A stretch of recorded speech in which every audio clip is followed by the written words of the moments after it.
now getting to this year's team, there are a couple questions concerning the defensive side of the ball. For example, we got Drowsy Dragon, who's more likely to have a bigger impact on defense this year. Well, certainly concerning the All-America teams, you would think JT Tuimoloau versus Jack Sawyer, but also having a, more importantly, top 5 defense. Steve, why don't you go first? Yeah. Bigger impact on defense this year, Sawyer Tuimoloau. Well, I mean, Tuimoloau has shown a little bit more in his first 2 years than Jack Sawyer did. And, that can mean something, or it may not mean anything at all. It could mean that Jack Sawyer is ready to explode this year as a junior and ready, to live up to a lot of the rankings that came his way out of high school, to be that kind of impact player.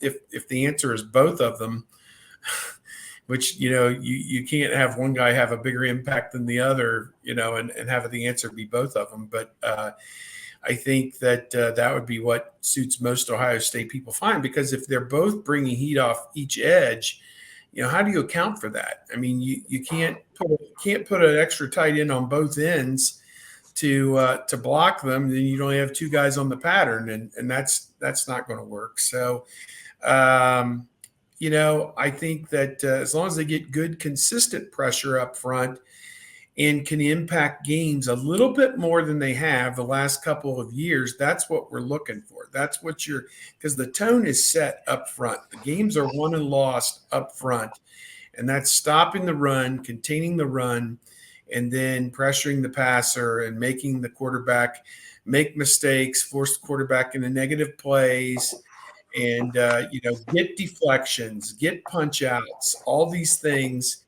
I made a comment. I was on the radio here in Columbus this morning. I was asked, who's the one guy you want to see play this year, that you're curious you want to see play? And I said, Travion Henderson, probably just because he was banged up at the end of the year. And had he been healthy, I think the end of the year changes dramatically how the Michigan game and the Georgia game play out, because his availability just changes the entire dynamic of the game. Kind of like Ellie De La Cruz, that speed we referenced at the start of the show with the Reds, that speed factor just changes so much. I mean, I watched Milwaukee on a routine ground ball throw it away because the guy was rushing to get it over there. The same thing applies with Henderson. You get the ball. I know I'm off track on defense, but it all comes back around that, if on Henderson you take a bad angle or you take a wrong step, all he needs is a crease, and he can go 70 in the blink of an eye when he's healthy. And we just haven't seen that out of him for the preponderance of his 2 years. So to me, that's important. And then I mentioned Sawyer and Tuimoloau as guys that I want to see.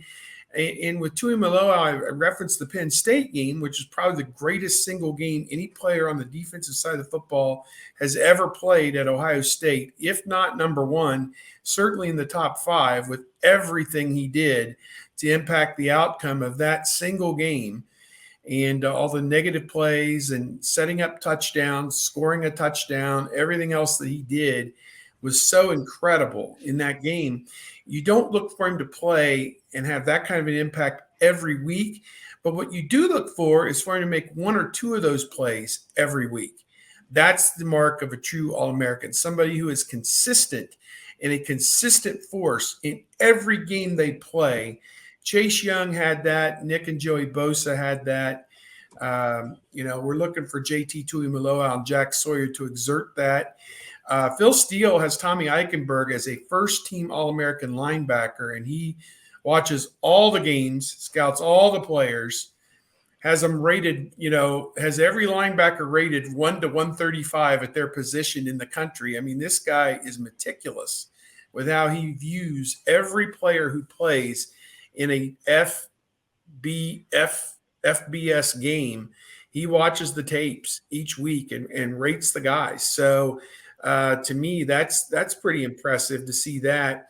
And then on the back end, to add Davison Igbinosun, Jahad Carter, the transfers, to have Denzel Burke be healthy, all that, to me, it bodes so well for what this defense can potentially be.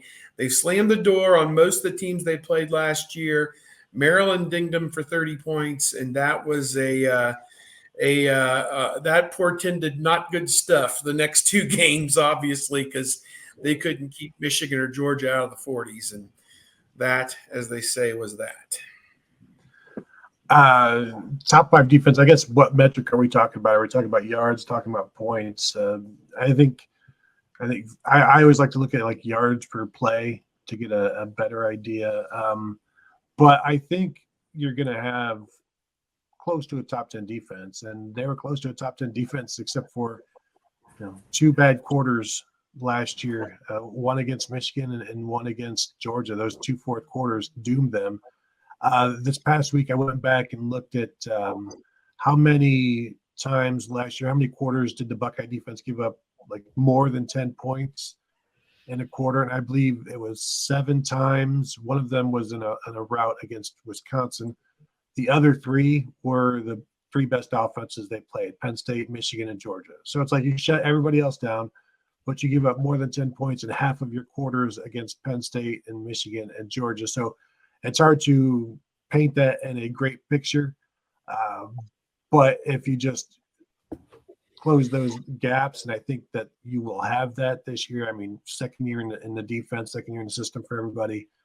Jim Knowles has a better idea what everybody can do. So do the assistant coaches. So I'm expecting a top 10-ish type of defense. And a lot of that is also dependent on guys staying healthy. And they weren't able to do that last year. And I see a mention of Michael Hall, and he's one big reason. If he stays healthy, I think this is a much better defense. And in terms of who has a larger impact, JT Tuimoloau or Jack Sawyer, I remember that Penn State game. Everybody talks about that Penn State game. I think everybody, my thing with that is that was the outlier. That was not how JT Tuimoloau generally played. And so everybody points at that game and says, that's who he is. That's who he could be. It's not who he's been. So I'd like to see that expand. And I he's very talented. He's very good, probably going to be a first rounder after this year. But, he had 4 sacks last year, and 2 of them were against Penn State. And so I'd like to see more consistency out of him, but also, they schemed against him a little bit last year, opponents did. And so if you've got Jack Sawyer, who is now focused solely on defensive end, doesn't have to worry about playing Jack, can just do what he came to Ohio State to do, rush the passer. I would expect his numbers to go up and his impact to go up considerably. And then who has the most impact? I'll say whoever is next to Mike Hall the most, whichever defensive end is playing next to Michael Hall, I think will have the biggest impact, because either of those guys next to him creates an issue for an offensive line. You partially answered this, Tony, but I'm still going to extend the conversation. So I skimmed through that Penn State game just the other day, and I don't typically do that, but for whatever reason, it came across my path, and I skimmed through the key spots. And obviously, that kind of game is an outlier for anyone, because some of that has to do with opportunity. You're not a running back who gets handed the ball 22 times a game. You're a defensive end. Where's the ball? How much are you double teamed? All those things. And obviously, he took great advantage of those opportunities, but it's just astounding what he did in that game. It just resonated again. And I relived oh, wow. It's just the plays that he made in that game. Were there pockets of other games that mattered, or did he just take advantage of a bad matchup? And again, the opportunities have to come. The ball was in the air in his direction a few times where he made the right move on the ball, one an interception, one a deflected pass. But in regards to, can you think of pockets where it was like, okay, well, there he is in other games? Not really. And you look at his numbers, and he had 11 tackles for loss last year.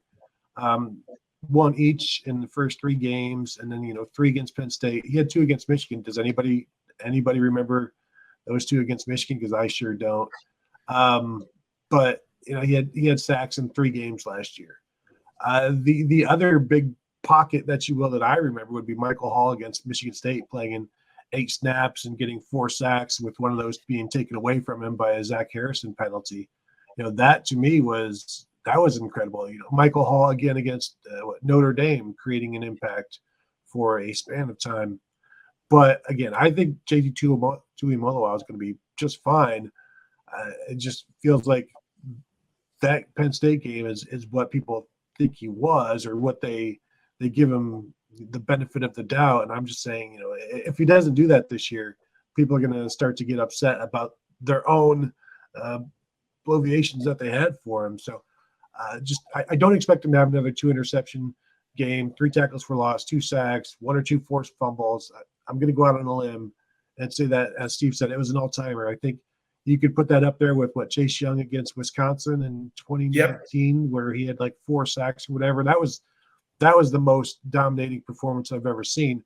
This one, the Penn State game, may have been the single-handedly craziest domination. It was a different kind of domination. It was like he made every play that needed to be made in that game. And you look at the score, and it was 44-31. That was the final score. It was much closer than that, and he put the distance on it.